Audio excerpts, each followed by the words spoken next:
Затвореници и притвореници земале плата и биле пријавени како работници во јавните предпријатија. Градоначалникот Торце Ѓоргиевски откри нови детали од мега скандалот со злоупотребата на буџетите и работата на јавните предпријатија, додека беа под капата на Данела Арсовска.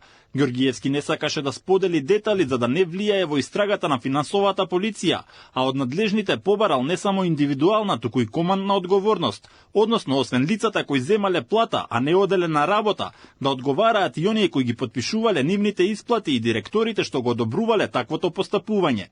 На нападите на Арсовска да ги објави имињата на лицата кои земале плата, а не оделе на работа, Ѓоргиевски посочи дека немал никаков проблем да ги објави имињата, но прво чека да се изјасни Агенцијата за заштита на лични податоци. Не е доволно само моментот што некој прави злоупотреба земајќи плата. Тука треба да има и командна одговорност на оној кој што сето тоа го потпишувал, но и на директорот што го одобрувал на крајот на денот. Во интерес на истрагата не можам во детали да влегувам, кои што дури се наоѓаат во куќен притвор или се затвореници. Замислете да земале плата од градот Скопје.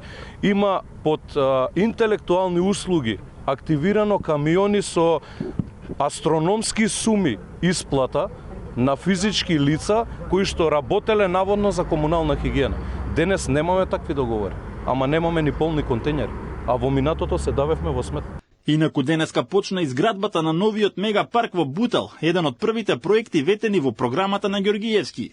Запуштениот простор долж булеварот Христијан Тодоровски Карпош ке прерасне во модерен и функционален зелен простор, богат со зелени површини, плоштад, детски катчиња, пешачки патеки и фитнес зони.